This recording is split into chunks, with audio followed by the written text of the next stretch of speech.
Comment tu as pu voir un peu que le marché il a évolué ces derniers mois et quelle direction il prend un peu? Pour moi, le gros avantage, je dirais, de rester dans un même écosystème, c'est d'être en capacité de monter en compétences. Moi, jamais de la vie, je coacherai une équipe qui a pas d'ambition de faire x10, tu vois. Et en fait, on monte pas du tout en compétences sur le follow-up. Ils veulent être dans un écosystème pour faire des grosses commissions au lieu de vouloir avoir le niveau pour faire des grosses commissions. Je pense sur les 3-4 premiers mois, je facture 1000 € au total. Je savais que j'étais en train de faire quelque chose sur du moyen long terme. Hello Maxime, tu vas bien? Tommy, ça va et toi? Super, très content de te recevoir. On l'avait dit, on allait faire un podcast tous les deux en physique. Nous voilà du coup, donc ça fait très plaisir de te recevoir. Je sais que tu n'as pas très bien dormi, mais j'espère que tu es en forme en tout cas pour ce podcast. Toujours quand je te vois. Sinon, on va parler de congruence, donc on l'avait dit et on le fait. Exactement, ouais. Non, 100%. L'idée aujourd'hui, je pensais faire un podcast assez large. Je pense qu'on a une perception différente de beaucoup de choses tous les deux. Je pense que des fois on va être d'accord, des fois on va pas être d'accord, donc ça va être ultra intéressant. Mais l'idée c'est de parler un peu du marché du closing, comment il a évolué par le passé, comment il va évoluer dans le futur, qu'est-ce que nous en tant que manager, directeur commercial, CEO, on peut un peu percevoir là-dessus et apporter un max de valeur, que vous soyez closer, CEO, head of sales, peu importe. L'idée c'est de faire un peu un état des lieux et on en refera un dans un an, au même endroit peut-être, et on verra ce qui s'est passé. La première question que j'aimerais te poser, Maxime, en vrai, c'est ça fait plus d'un an, toi, que tu gères beaucoup d'équipes. On va en parler après, mais tu gères quand même des dizaines de sales. Comment tu as pu voir un peu que le marché il a évolué ces derniers mois et quelle direction il prend un peu? Ouais, super intéressant, je pense que c'est un large sujet. Je dirais qu'on va de plus en plus vers des closers qui sont ultra indépendants et qui sont plus fidèles, si je puis dire. Donc je crois que un sujet qu'on va pas mal aborder, c'est un petit peu la culture d'entreprise et réussir à avoir des équipes stables avec lesquelles on peut progresser, parce que finalement, quand on n'a pas les mêmes closers, quand ils changent d'un challenge à un autre ou d'un mois à l'autre, je trouve que c'est difficile de créer cette vision d'entreprise. Et pour moi, ouais, c'est de plus en plus avec notamment les challenges où tu trouves un bon, voire un très bon closer. Et puis finalement, il a d'autres propositions à côté sur d'autres challenges. C'est intéressant, je trouve, d'identifier quels sont les leitmotifs, la vision des closers. Ouais, C'est pas toujours l'argent, mais ça l'est majoritairement et on n'a pas de problème avec ça. ouais, bien sûr. Ni toi ni moi. Quand tu parles de fidélité, du coup, c'est ça, c'est un peu. Le marché, il s'est tellement développé, il y a tellement d'opportunités que c'est compliqué en fait de fidéliser ses sales et de construire un projet long terme. C'est ça que tu veux dire? Ouais, et je reviendrai sur le mot opportunité. Ouais. Parce que on en a parlé On déjà. m'a pas dit si elles étaient bonnes ou mauvaises. Ah ouais, exactement, mais en tout cas, elles ont l'air bonnes sur le papier et elles sont attrayantes, elles sont vendeuses. C'est pour ça que je l'entends, qu'ils partent ailleurs, mais finalement, ils reviennent en général assez vite pour d'autres raisons.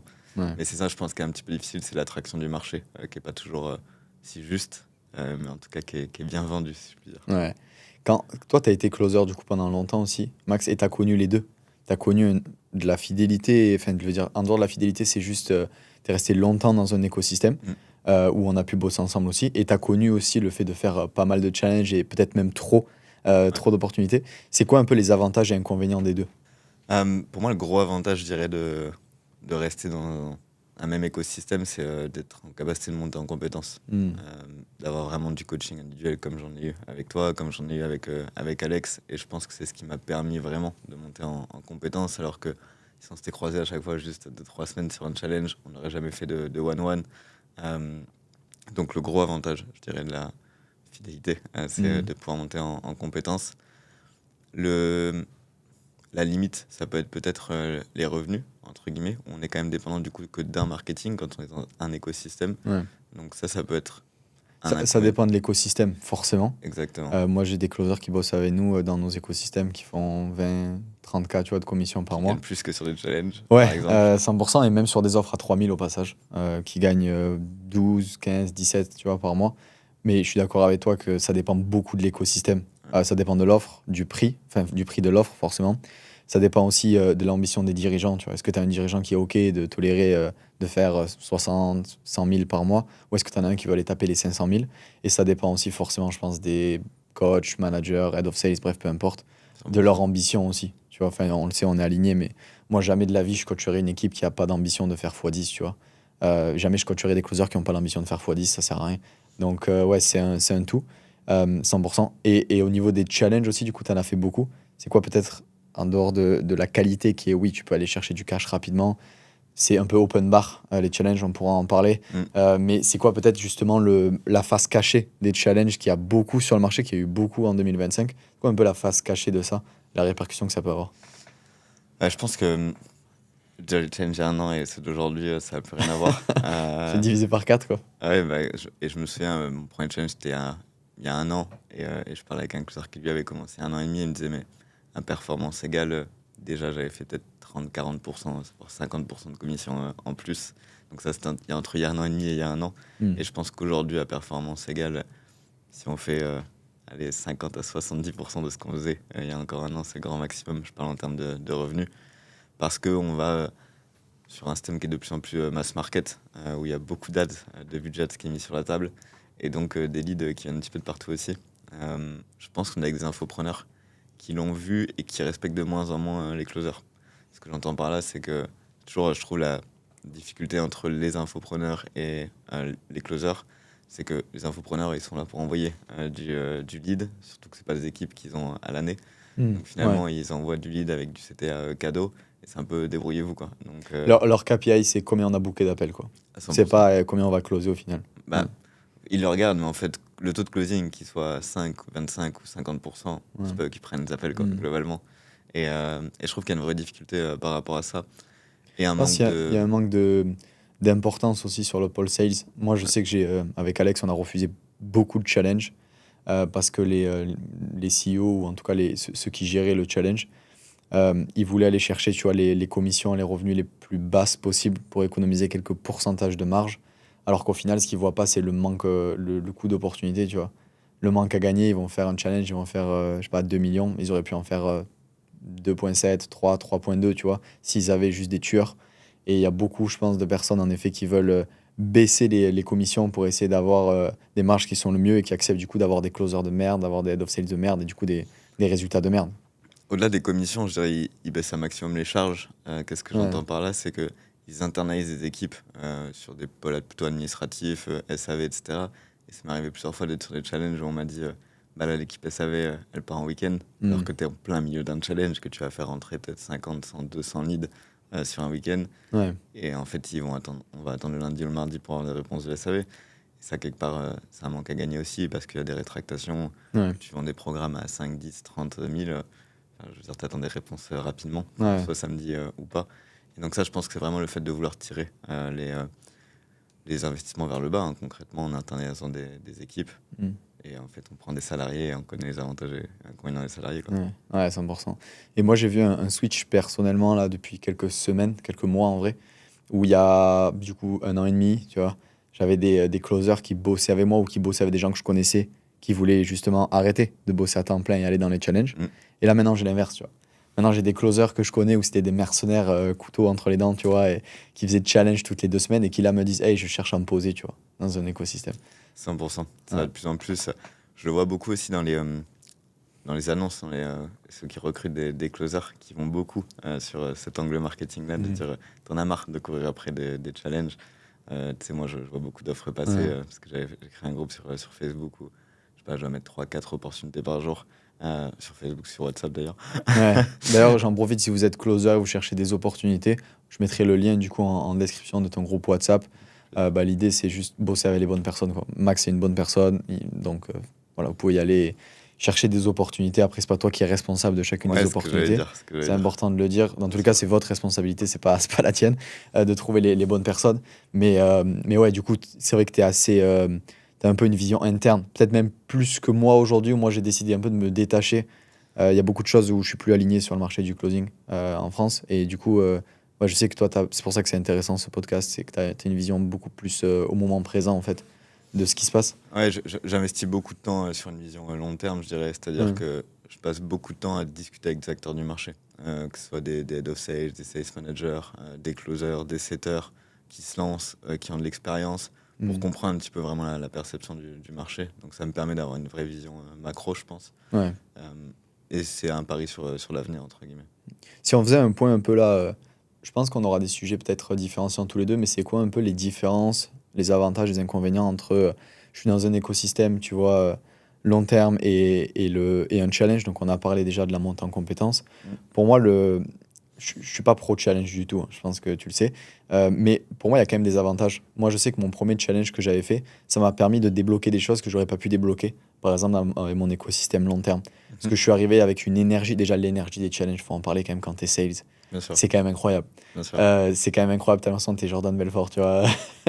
Donc c'est vraiment top. Rencontrer aussi d'autres closers. Non, c'est bien de se Ouais. challenger, rencontrer des gens qui sont meilleurs que toi dans certains domaines, d'autres qui sont moins bons que toi dans d'autres. Et pour avoir cette énergie-là, au global, je trouve quand même que il y a un bon. À contraire de ce que je pensais, je trouve que quand même, les closers, ils ont un bon mindset relationnel entre eux. Je sais pas ce que t'en penses, mais j'ai rarement vu des closers qui, dans la même équipe, je te parle, se bouffer entre eux. Et on est plus en mode let's go tout déchirer, tu vois. Alors, entre une équipe et une autre, oui, forcément. Mais du coup, ça, c'était cool. Enfin, moi, je sais que tous les closers avec qui j'ai fait des challenges, je suis toujours en contact avec eux. Et ça m'a permis d'aller chercher des choses. Moi, je me rappelle mon premier challenge, que tu sais d'ailleurs l'histoire un petit peu, mais c'était mes tout débuts en closing, j'avais beaucoup de pression et tout. Et je sais que ça m'a permis, vu que j'avais bien performé, ça m'a permis d'avoir beaucoup plus ce côté détaché que j'ai réussi à garder, que Mm. j'ai réussi à amplifier dans ma vie, qui est aujourd'hui, je pense, une de mes plus grosses qualités en sales. C'est que je suis extrêmement détaché, en fait. Vraiment, même quand je vends mes offres et tout, je suis très, très détaché. Et il y a beaucoup de closers, quand je les coach et tout, qui me disent ah, comment je fais pour être plus détaché et tout. Et malheureusement, c'est pas quelque chose que tu peux apprendre sur un coaching, c'est plus quelque chose que tu deviens. Je pense aussi, ouais, 100%. Donc ça m'a beaucoup aidé, par exemple. Et ça, les challenges, c'est très positif. Maintenant, l'autre côté, pour moi, le côté un peu négatif des challenges, c'est que je suis persuadé aujourd'hui qu'un closer moyen ou pas bon, il peut performer en challenge, il pourra jamais performer dans un écosystème long terme. Je connais des closers qui sont vraiment pas bons parce que je les ai eus dans mes écosystèmes et qui ont fini, que je vois qui ont fini deuxième, troisième, cinquième, premier dans certaines catégories de Moi, certains j'espère. challenges. Non, pas toi, bien sûr que non. Où je me dis, waouh, ok. Vraiment, à partir de ce moment-là, avec Alex, on avait un closer en tête et on a vraiment pris une claque et je me suis dit, ok, à partir de ce moment-là, quand on parle des résultats que tu as fait en challenge, j'écoute pas, tu vois. Ça veut pas dire que forcément il y a une part de les gens ils sont bons tu vois en challenge je dis pas ça mais il y a quand même beaucoup plus une part d'aléatoire et pour moi ça veut moins dire que si tu closes tu vois sur une offre à 4000 full VSL ou si tu closes sur une offre à 25 000 35 000 avec juste un guide et un audit tu vois Euh, là pour le coup je vais vraiment tester un bon closer sur ce genre d'offre donc ouais, c'est un peu Ouais, je suis 100% d'accord. Je trouve que la lecture de la data, elle est très délicate sur les challenges parce qu'il y a ouais. beaucoup de volume, qu'il y en a beaucoup qui trichent, entre guillemets, qui vont mettre que ça c'était un no-show alors que non, c'est un appel qui sont pas closés ou qui vont les estimer pas qualifiés. De plus en plus aussi des closers qui prennent des setters personnels Ouais. où en fait ils sont là dans leur intérêt perso, Mhm. enfin entre le closer et le setter qui vont disqualifier beaucoup. Je pense que les infopreneurs perdent beaucoup d'argent sur ce type de Ouais. profil-là. Vaut mieux un setter qu'à envoyer un message et dire hey c'est 5K est-ce que tu les as ou Ça te parle, ça? ouais, ça me parle. Ouais. On a même vu un closer le faire directement. Mais non, pour revenir aux avantages, inconvénients, l'avantage, j'en suis convaincu, effectivement, c'est la capacité à réseauter. Et le réseau, c'est pas juste avoir des opportunités dans le futur, Mm. ça en fait partie, évidemment. Parce que quand tu rencontres des closers sur des challenges, c'est aussi potentiellement des closers qui sont dans des écosystèmes à l'année et qui vont pouvoir t'introduire. Ça, c'est un des avantages. Mais surtout d'aller voir, effectivement, une autre énergie, d'autres appels. Et ça, je pense, c'est déterminant. D'autres frames. Il y a un petit peu de coaching, pas assez, je pense, sur des Mm. challenges, sur des préparations de challenge, mais voir d'autres closers, en fait, voir d'autres approches. Euh, Encore une fois, les bibliothèques d'appels, pour moi, ça, c'est hyper riche, concrètement. Ouais. Et c'est vrai que quand tu restes toujours chez le même infopreneur, il suffit que tu sois 3-4 closers, tu les connais. En fait, après les 3-4, tu peux réécouter leurs appels, on prend toujours, je pense, quelque chose. Mais quand tu as une bibliothèque avec 15, 20, 30 closers différents, sur une offre qui est différente aussi, je pense que c'est hyper important. Totalement d'accord. Totalement d'accord avec ça, 100%. Si tu veux grandir, c'est bien aussi de pouvoir avoir de la diversité. 100%. Même d'avoir des coachs différents, tu vois, d'avoir des mentors différents qui vont t'apporter quelque chose de complémentaire. Tu vois, c'est même pas différent, c'est quelque chose de complémentaire. Donc ça, je suis totalement d'accord avec toi. Et en vrai, c'est vrai, c'est ça, il y a un peu ces deux côtés où il y a beaucoup d'avantages. Je trouve qu'au début, sur peut-être l'année dernière et même la première partie de cette année à la limite, il y avait beaucoup d'avantages. Si j'avais un closer en face de moi, je pouvais lui conseiller d'aller faire des challenges. Maintenant, je lui conseillerais toujours, mais c'est un peu open bar, c'est un peu la porte d'entrée, tu vois, où je connais vraiment des closers qui sont pas bons et qui juste vivent parce qu'ils font des challenges, tu vois. Et quand Ouais. les challenges vont s'arrêter, je sais pas comment ils vont faire. Donc, ouais, c'est un peu un effet de mode, mais en tout cas, je pense que c'est une bonne chose. Et si tu es intelligent, la clé, c'est de faire les deux, tu vois. C'est pas de te priver et d'être bête et de dire non, je fais pas de challenge, tu vois, mais c'est de faire les deux et de voir qu'est-ce que ça peut t'apporter. Essayer d'avoir de la stabilité et de continuer à grandir, parce que comme tu l'as dit, la majorité des closers qui enchaînent les challenges, le problème, c'est que le challenge qu'ils ont fait en 2023 et celui qu'ils ont fait en 2025, ils ont le même niveau. Ils ont plus d'expérience, mais leur expertise, elle n'a pas bougé. Ça. Donc ouais, ça, c'est problématique, mais par contre, ça peut quand même t'apporter beaucoup de choses, notamment du réseau. Je sais que toi, du coup, tu as rencontré beaucoup de closers parce que soit toi, tu étais en challenge en tant que closer, soit tu étais responsable, head off, et ça t'a permis de rencontrer beaucoup de closers au final. Ouais, 100%, beaucoup de closers, beaucoup de coachs, d'head of sales Mm. aussi. Et je pense que c'est super important. Plus on a une vision macro, plus on a une capacité de savoir ce qu'on veut et ce qu'on veut pas. Maintenant, l'inconvénient des challenges, pour moi, c'est ça, c'est le manque de montée en compétences. Ouais. En fait, il faut être ultra discipliné pour monter en compétences quand on fait que des challenges. Et je trouve qu'il y a un truc dont on parle pas assez, mais il y a un vrai débat sur le follow-up. Est-ce qu'il faut être bon au follow-up, etc. Il y en a qui vont te dire, bah non, parce que tu dois savoir closer en R1. C'est pas vrai, il n'y a pas tous les leads qui sont closables Mm. en R1. On a déjà eu ce débat, est-ce qu'il y a des leads qui sont inclosables? Il y a des leads qui sont inclosables en R1, mais tu peux les closer sur une nouvelle identité et si tu les suis, tu vas Ouais. pouvoir finalement les closer, les aider. Et en fait, quand tu enchaînes les challenges, on va C'est pas se compliqué. mentir, quand Ouais. tu as 50, 60, 70 leads par semaine, on sait très bien que tu feras pas ton follow-up Ouais. parce qu'il y a un FOMO aussi qui est plus ou moins respecté. Et donc, je pense qu'on perd beaucoup d'argent. Et en fait, on ne Mm. monte pas du tout en compétence sur le follow-up. J'ai jamais vu un coaching sur comment améliorer son Ouais. follow-up sur des challenges. C'est ultra intéressant ce que tu dis. Moi, ce que j'ai beaucoup appris quand j'étais closer et quand je suis passé ensuite coach, etc., c'est, tu sais, j'ai appris un peu la marge le pourcentage en fait de responsabilité, la marge de responsabilité, je l'appelle un peu. Mm. Quand j'ai commencé closer, tu vois, j'avais un peu cette perception de me dire, ok, il y a 50% c'est ma responsabilité, 50% c'est le lead, tu vois. Et aujourd'hui, si je devais mesurer, je serais à 95%, je pense. Parce que, par exemple, quand je fais un appel, tu vois, moi ma perception quand j'étais closer, quand je closais, tu le sais, sur des offres à 10, 20, 30 000 euros, tu vois, j'aimais pas les follow-up quand j'étais sales. J'aimais pas ça. Donc je me suis dit, ok, comment je peux devenir le plus bon possible pour closer un maximum en R1, tu vois. Ça veut pas dire que je faisais que des R1, mais ça veut dire que j'ai maximisé au maximum justement ça. Et en fait, de me dire, tant que moi, je suis pas à 95, 100% de mes capacités, je vais pas focaliser sur les éléments extérieurs, tu vois. Mm. Donc je suis d'accord avec toi. Pour moi, personne est, enfin, il n'y a pas tous les leads qui sont closables, déjà de une. Pas tous les leads sont closables en R1, ça c'est sûr, comme pas tous les leads sont closables en follow-up.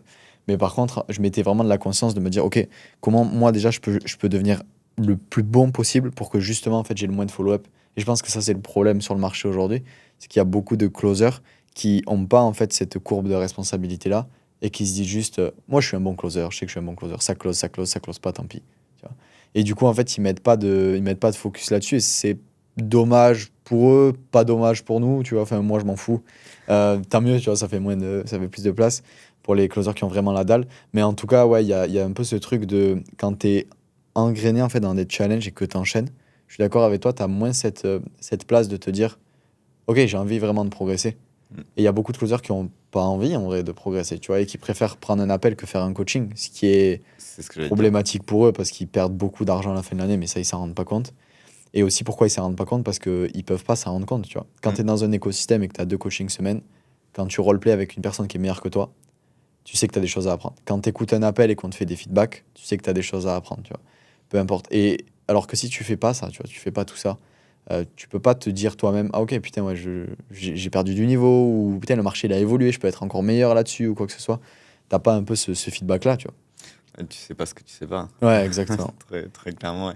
Et effectivement, je pense que, en fait, quand tu enchaînes énormément de volume sur des challenges, et, euh, et moi d'ailleurs, je l'ai limité avec mes équipes. Il y a plein de closers qui veulent prendre 10, 12, 14 calls. J'aime bien, hein, ça montre aussi le fait qu'ils ont faim, mais à un moment, on le sait très bien, en termes Mm. d'énergie, ça dépend de chacun, mais je pense qu'il y en a plein après 6 calls, et je comprends, parce que quand tu donnes tout sur 6 calls, bah, tu peux déjà Mm. baisser en énergie. Il y en a, ça va être plutôt 8. D'autres peut-être 10, mais même à 10, honnêtement, j'ai des doutes. Je pense que tout le monde est moins bon au 10e appel. Mais en fait, c'est que tu laisses plus du tout de temps dans ton agenda pour écouter tes appels. Ouais. Bah, encore hier, tu vois, j'ai écouté un appel avec un des closers que j'ai sur un challenge. Et malheureusement, je peux pas tous les réécouter. Et je me dis, c'est dommage que je l'ai loupé. En fait, on l'a réécouté et il m'a dit, en fait, je suis super nul, tu vois. Ah bah ouais, effectivement, Hmm. j'étais super nul sur cet appel. Ouais. Donc on a été voir ce qui était bon, mais bon, c'était il y a 10 jours cet appel. Et il m'en a peut-être fait quelques autres comme ça, Ouais. entre-temps. Alors on a le Probablement, droit d'être, probablement. Alors on a le droit d'être moins bon sur un appel et de se rater, Ouais. bien évidemment, Bien sûr, ouais. et savoir le remettre en question. Mais en fait, il prenait 8 calls par jour. Tu fais un peu de précal à côté, tu fais un peu de Hmm. follow-up. Ouais, effectivement, il te reste plus beaucoup de temps pour écouter tes appels. Et donc, tu montes pas en compétence, en fait. C'est quoi un peu la différence? Du coup, tu manages, je sais pas combien, des dizaines en tout cas de closers en tout sur l'année. T'en as quand même pas mal. C'est quoi un peu la différence entre vraiment ceux qui performent dans chaque challenge, Mm. ce qui, du coup, là, pour le coup, est en effet une preuve de compétence et de régularité, et ceux qui performent pas, tu vois, et qui stagnent, et peut-être en janvier et là, en décembre, ils ont le même niveau. Tu vois, c'est quoi un peu, de ta perspective, ce que tu peux voir, les caractéristiques et tout de chacun?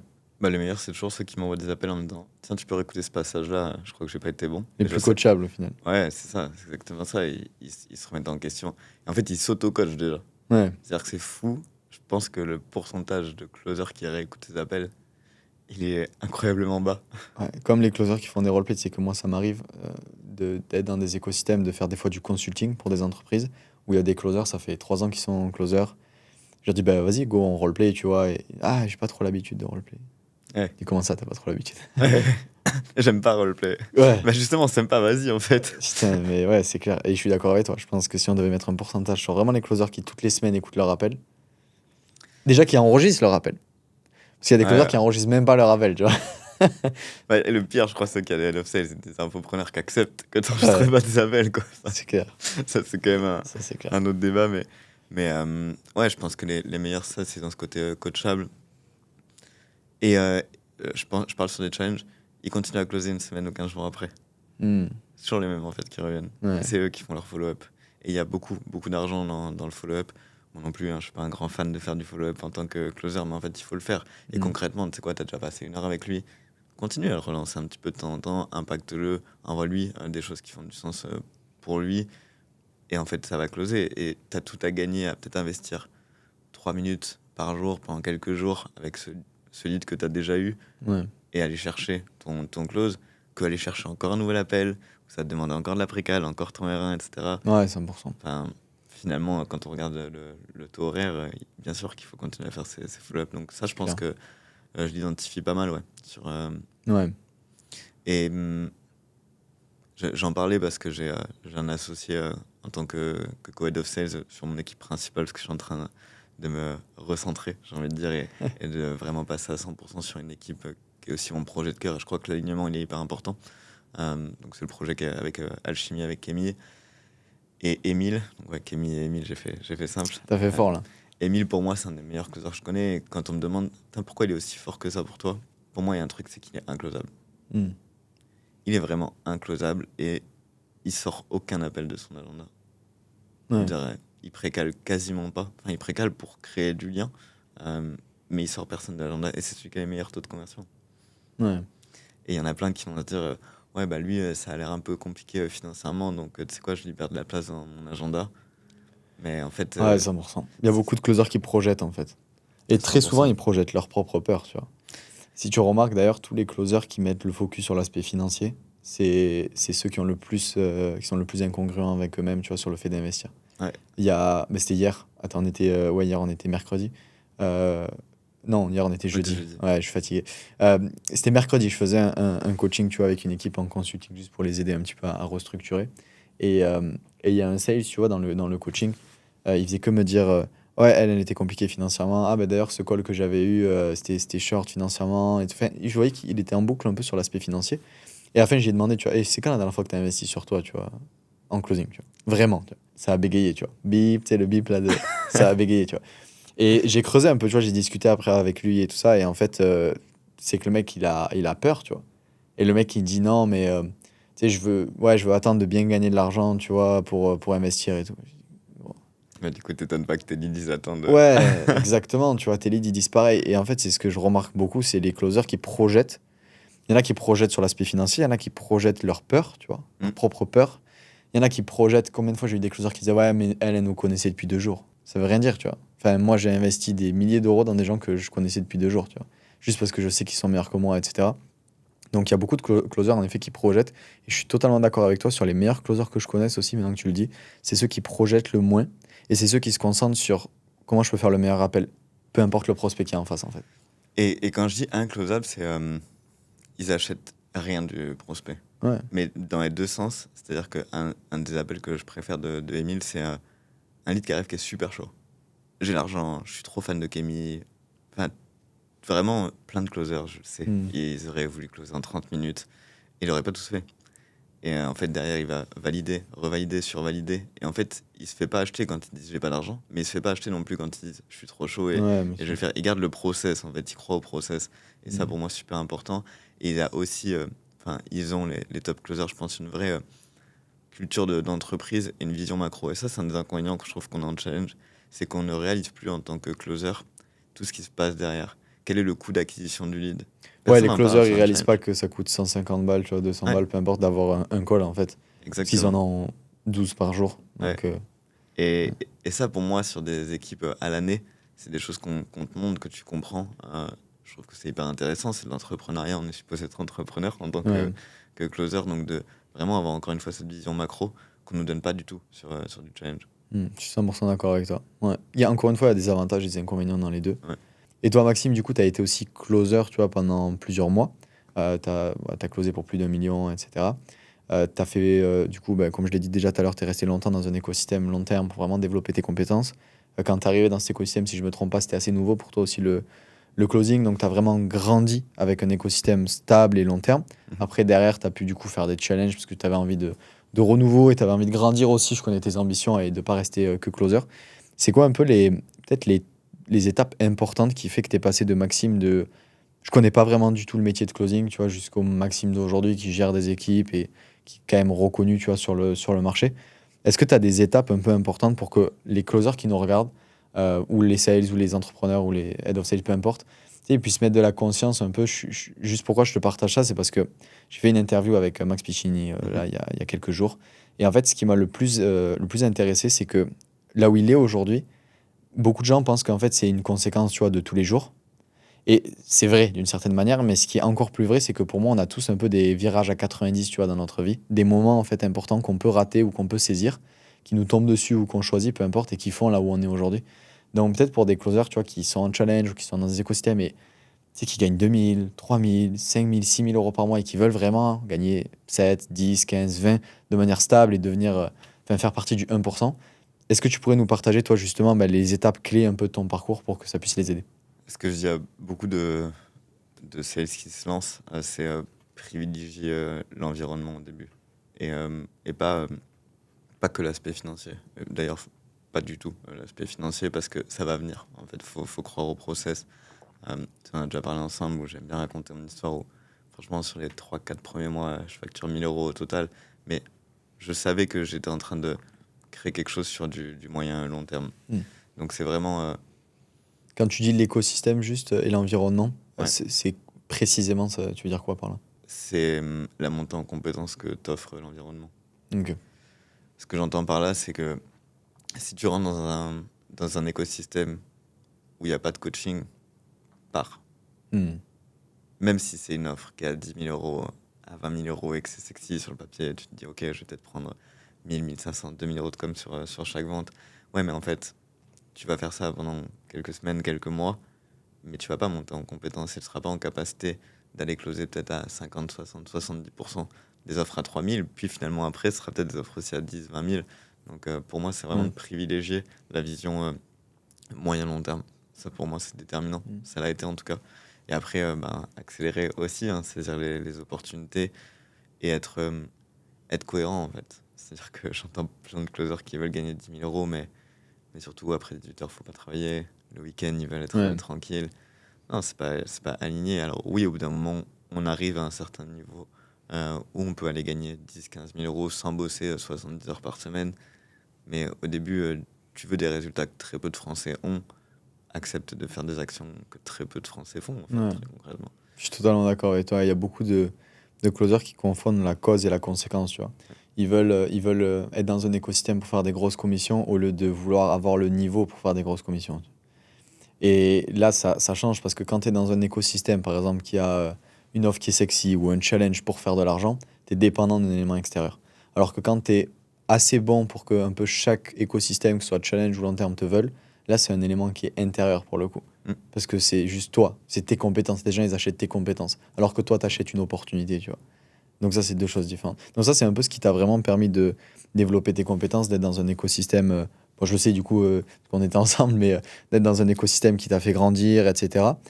Pour que tu développes tes compétences de closer. Et quand tu t'es dit, OK, je suis un bon closer, je suis un très bon closer, peu importe. Là, du coup, next un peu, et je passe à l'étape d'après, je vais voir un peu à droite, à gauche, je me construis. C'est ça un peu. Ouais, c'est besoin de prendre d'autres expériences, de voir d'autres visions, d'autres énergies. Parce qu'encore une fois, même si je suis pas raccord avec tout le monde, il y a toujours au moins 1 ou 2% à prendre, tu vois. Et ça, c'était hyper intéressant pour moi de voir d'autres head-off, de voir d'autres closers. Donc, c'est pour ça que j'ai voulu aussi aller prendre d'autres expériences, je dirais. Et après, je crois qu'il y a eu le virage vraiment de me dire, à la base, si je fais du closing, oui, c'est pour faire de l'argent, je m'en cache pas non plus, mais je crois que c'est avant tout pour impacter les gens. Enfin, tu sais, je t'en ai déjà parlé, Ouais. c'était un des premiers appels que j'ai écouté. Je me suis dit, je veux avoir le même impact que Tommy l'a eu avec ce lead-là. Et en fait, je me suis dit, là, aujourd'hui, je peux le faire qu'à mon échelle. Et en fait, si j'arrive à impacter des closers qui, eux, vont impacter des leads, ben, j'ai un pouvoir, une zone d'impact qui est beaucoup plus large, entre guillemets. Je crois que le vrai switch s'est passé à ce moment-là. C'est ultra intéressant. Tu m'avais déjà partagé ça m'avait. Je me rappelle, c'était ultra intéressant. C'est quoi un peu, tu penses, ton plus gros point fort aujourd'hui? Est-ce que c'est le management pur et dur, la montée en compétences? Tu vois, Euh, c'est quoi un peu ton point fort? la capacité à s'entourer de ceux qui sont meilleurs que moi. Intéressant ça. Je suis pas le meilleur en montée en compétences. Je pense pas que je suis le meilleur coach en closing. Je me débrouille, mais par contre, je sais m'entourer et je sais aller chercher ceux qui sont vraiment meilleurs que moi. Après, je pense que j'amène une vision et que je lead pas trop mal, donc je dirais que c'est le management. C'est ultra intéressant. Est-ce que quand tu t'es lancé dans le closing, tu pensais justement que dans 1 an et demi, tu vois, 2 ans, tu allais être justement à la tête des équipes à des dizaines de sales, tu vois? Est-ce que tu voyais un peu ce parcours-là ou est-ce que pas du tout? Pas du tout, je croyais que c'était de l'arnaque, moi, le closing. À la base. Non. C'est vrai que toi, tu pars de loin. T'étais le pire lead, tout un des meilleurs closers. Non, franchement, je me voyais pas là et je me souviens même la première formation sur laquelle j'ai investi pour devenir head off. Je dis, c'est pas le moment, j'ai pas la légitimité, ça fait que 6 mois, 1 an que je fais du closing. Je me rappelle, on en avait Et discuté. j'avais dit, ouais, en fait, moi j'ai investi dans un réseau parce que c'était Lucas qui m'a formé pour être head of sales. Je lui dis, tu sais, moi j'y crois pas trop que j'aurai des opportunités en tant que head of. Par contre, j'ai investi dans ton réseau parce que j'ai envie de voir d'autres personnes. J'étais avec d'autres closers qui voulaient devenir head of, donc théoriquement des closers qui sont bons quand même et qui ont une vision plus large. Donc je me suis dit, ok, c'est super intéressant. Mais déjà, je pensais pas qu'en 1 an et demi, j'irais aussi vite parce que je pensais pas que je bosserais autant non plus.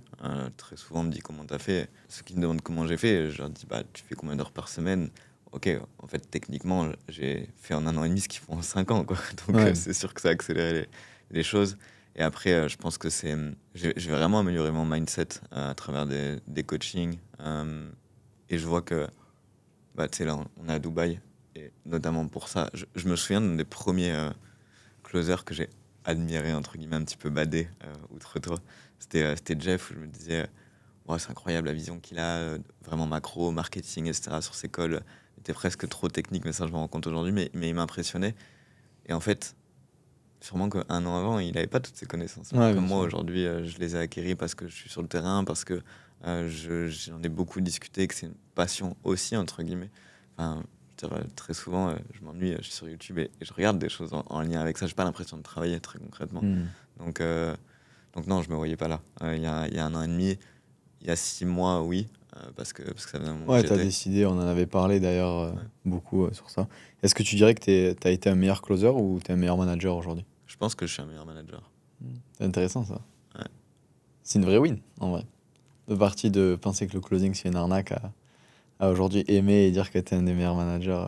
Enfin, Ouais. de ta version de toi-même, tu vois. Ouais. C'est top. Félicitations en vrai. Ouais, bah écoute, Très merci. stylé. Et toi, Très très tu stylé. penses que t'es un meilleur closer ou un meilleur manager? Je pense que je suis un meilleur closer qu'un meilleur manager. Ok.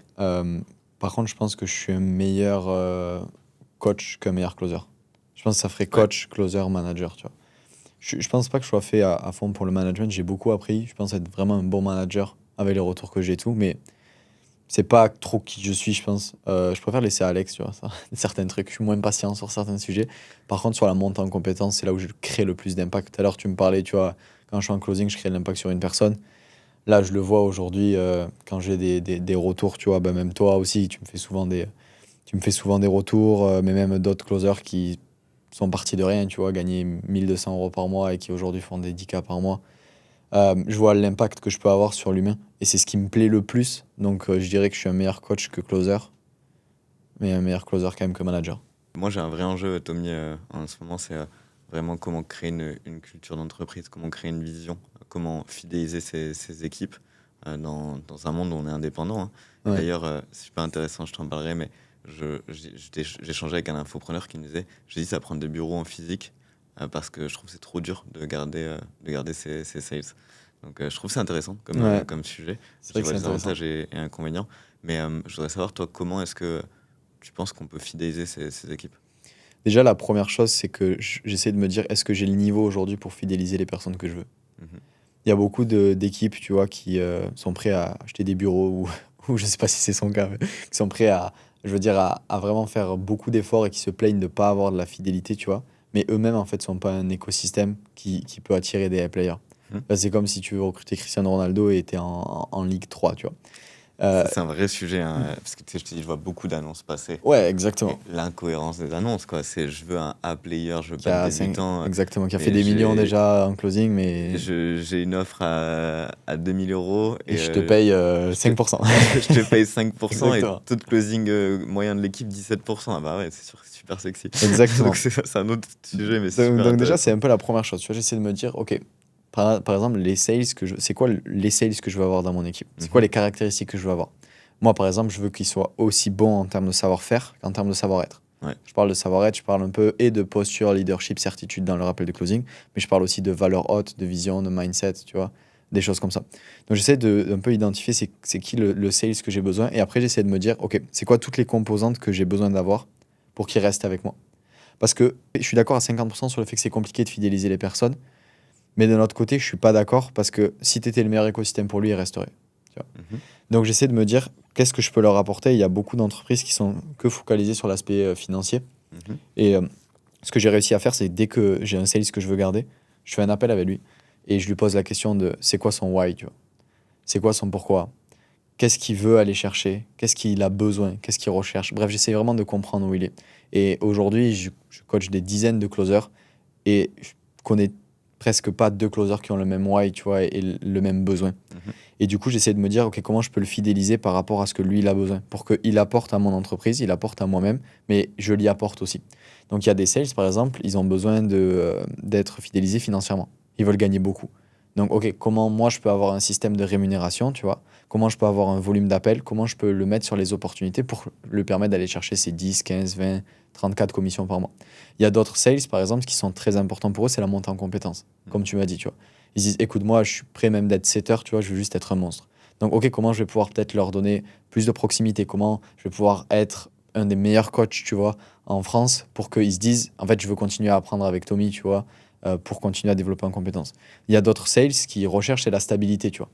Ils ont vécu des choses dans leur vie où ils ont eu des hauts, des bas, et ce qu'ils veulent vraiment, c'est se sentir dans un écosystème qui est stable. Donc, OK, comment moi je peux essayer vraiment de prioriser ce sales-là et d'essayer d'apporter la stabilité qu'il a besoin pour qu'il se sente justement bien et que même si peut-être qu'il gagne 10 000 € par mois, il pourrait gagner 15 en challenge, le fait d'être dans un écosystème stable et de se sentir bien personnellement, tu vois, par rapport à sa vision des choses et tout, ben, je sais qu'il va préférer rester. Tu vois. Donc il y a plein de choses comme ça. Il y a des sales aussi qui veulent être dans un écosystème qui est ultra bienveillant, tu vois. Et un style de vente peut-être qui est pas ultra sharp ou à contrario un style de vente qui est beaucoup trop calme et beaucoup trop comme MC, tu vois. Donc ben, comment je peux leur apporter cette fibre-là, tu vois. Donc j'essaye de mettre de la conscience là-dessus.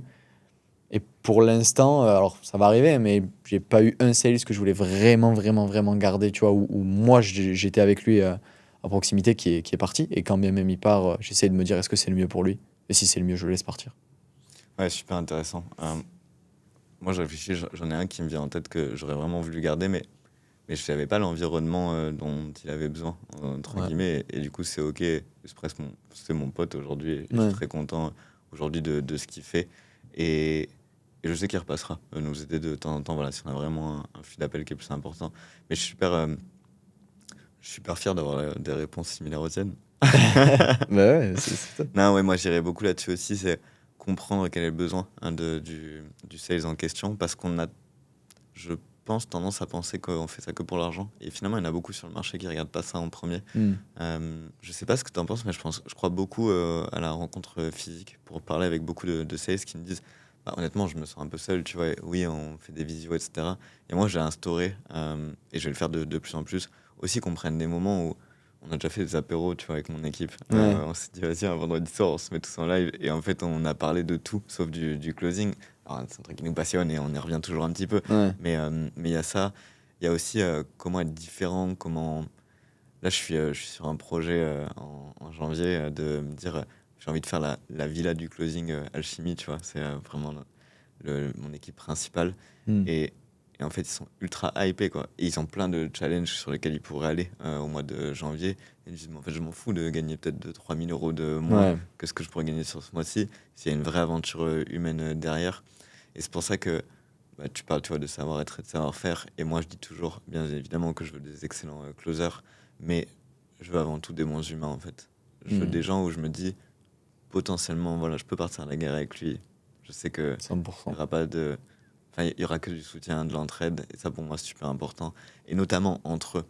On me demande, Exact, ouais. on me 100%. demande souvent si je mets des systèmes de primes. Je le fais pas, je suis pas du tout pour la prime individuelle. Je trouve que ça casse la dynamique de groupe. On en parlait encore il y a, je sais pas, une quinzaine de jours. Nous, on fonctionne surtout avec des challenges, mais on va évoluer.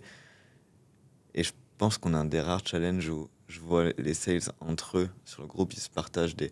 Tenez, je viens de faire ce follow-up là, voilà la réponse que j'ai eue. Et ils se partagent, tu vois, des tips Ouais. sur du follow-up. Alors déjà, comme on l'a dit, les sales qui font du follow-up sur des challenges, il n'y en a pas beaucoup. Là, pas beaucoup. Mais en plus, là, ils se partagent les choses.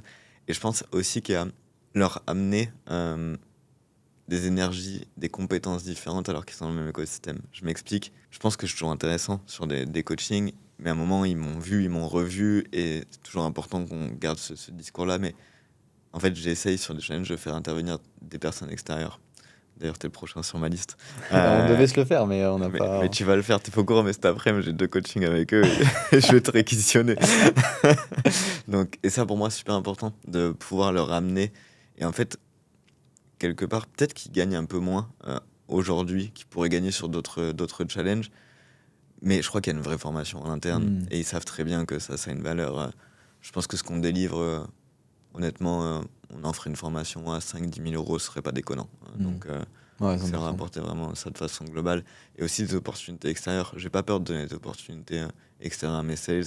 Et puis c'est cool, j'en ai pas mal qui partent et qui reviennent me voir. Je pense à Julien là qui m'a dit j'ai été voir si l'herbe était plus verte ailleurs et je suis très content de revenir à la maison. Donc ouais, pour moi c'est comme ça qu'on les fidélise en suis apportant d'accord. aussi des éléments extérieurs. Exactement. Parce que tous les deux, on l'a vécu aussi. On a eu des managers, tu vois, qui ont compris ce qu'on voulait. Enfin, moi, je sais qu'Alex, par exemple, il a rapidement vu que je voulais vraiment avoir mon business, tu vois, et grandir et pas juste être closer. Et quand tu as une personne qui t'écoute, qui te comprend, tu vois, et qui t'aide, Mm. derrière, tu sais que tu vas rebosser ensemble. Nous, je sais qu'on va rebosser ensemble, par exemple, tu vois, c'est sûr et certain. Là, j'ai un de mes bras droits, Charles, par exemple, qui bosse avec moi, où on s'est séparés pendant 1 an, parce qu'il a fait ses business, etc., moi aussi, et on se retrouve, tu vois, parce que humainement, on connecte, donc c'est ultra intéressant. Je pense qu'on va s'arrêter là. Merci, du coup, Maxime, c'était vraiment cool. Je pense que ça a apporté pas mal de valeur aux closers qu'il y a sur le marché. On s'en refera un dans quelques mois et on refera un point là-dessus. Donc, en tout cas, c'était un plaisir de t'avoir aujourd'hui, et puis on va aller boire un café là. Ouais, avec plaisir, Tommy.